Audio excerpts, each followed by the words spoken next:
Leaders prove themselves in the face of crisis. Stay tuned to learn what you can do today.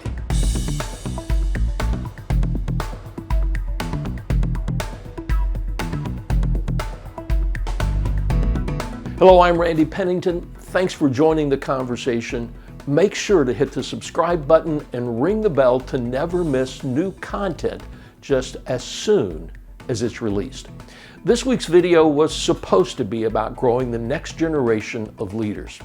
But a lot has changed in the past week, and I've received a couple of emails asking for insight into how you lead in times of crisis. So we'll save the video on growing leaders for another time. For reference, this video is being shot in mid-March 2020.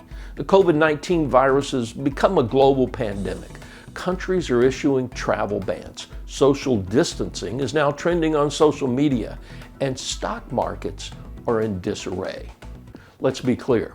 Not every business or even every market sector is in crisis, but lots of industries and companies are already feeling the pinch. Most will at some point, and everyone is anxious about what comes next. If you've read any of my blogs on disruption for the past few years, you've heard me say that you have more to fear than just complacency in your business. Disruption also occurs when events outside of your control affect your business, and crisis is essentially rapid, significant, and unanticipated disruption. It's in essence change on steroids. We're not going to place blame in this video. We are going to give you ideas you can use right now to make sure your organization or company gets through this time.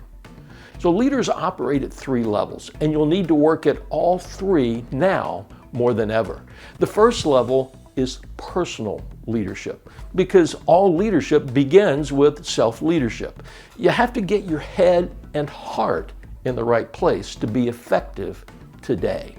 Those who look to you want to see that you're up to the task. That's perfectly normal to show and express concern, but instilling confidence is a priority. And another crucial aspect of self-leadership is to look beyond yourself.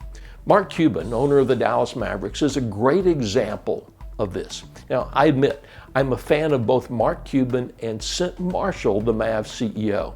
I've been a season ticket holder for over 20 years, and I'm fortunate to see how they operate as one of their customers and to hear how they lead from several of their staff. Cuban was interviewed during the third quarter of the Dallas-Denver game that was occurring just as the NBA announced the suspension of the regular season. So imagine for a moment hearing that this is happening while 17,000 fans are in the arena and your players are on the floor. What would you be thinking about? And what would you be talking about? Lost revenue? The logistical impact on your operation?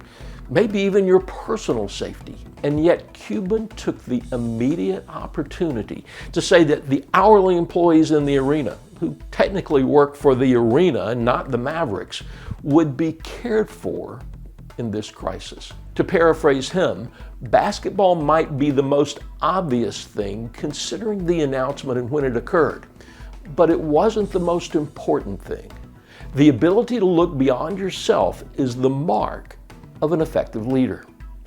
The second big area is interpersonal leadership, and that's how we relate to and interact with others. It's the logical extension, if you will, of self-leadership. And here's the principle.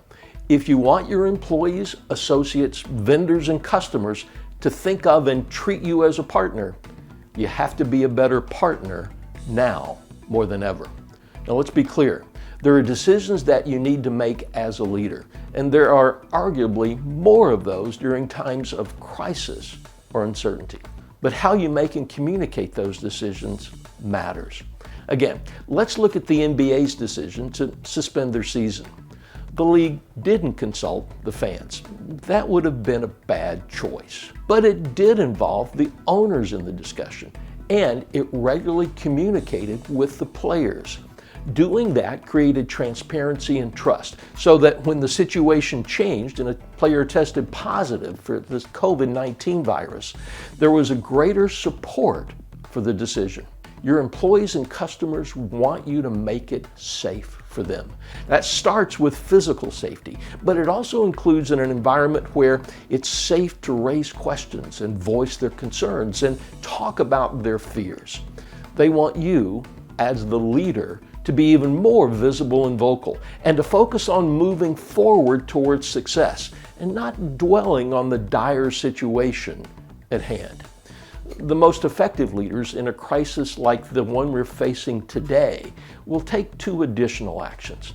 They'll give people control when and wherever they can, and they'll connect with people where they are. Giving control could mean trusting your service technician to leave a job site if they are assigned to a home where they suspect someone is ill. And it could mean trusting them to make decisions over their own health. It doesn't mean, however, abdicating your responsibility to set clear expectations for excellence, service, and teamwork, and then creating the environment for those things to happen. Connecting with people where they are is your ultimate opportunity to recognize that as much as we say and probably want to keep life at work and life away from work separate, they're all connected. You need to realize that people are doing the best they can with the situation as they perceive it. I'm going to provide specific business strategies for responding to a crisis in the near future. And that's because we don't know if this is going to last 2 months or for the next year. And we need a little more time for things to play out. Until then, your organizational leadership responsibility is to take action to keep everyone safe and connect with your team and customers to create confidence. And remember, be visible and vocal to make sure that rumor has no place to grab a foothold anywhere in the organization. Now, if you're already experiencing a downturn in your business, one place to start is to look at your expenses to make sure that they're yielding the return you need on your investment. Well, that's it for now. I'll be back next week, and my guess is that we'll be spending more time on ideas for leading in crisis. This is a fluid situation, so we'll play it by ear, as they say. Make sure to hit the subscribe button and ring the bell to never miss new content just as soon as it's released. Also, please share this with your friends and other leaders within your organization. Give us a like and comment with your ideas and questions. And remember, the heroes in every marketplace are known by their results, and leaders are known by their ability to positively influence others. Now is the time to lead, and I'll see you next time.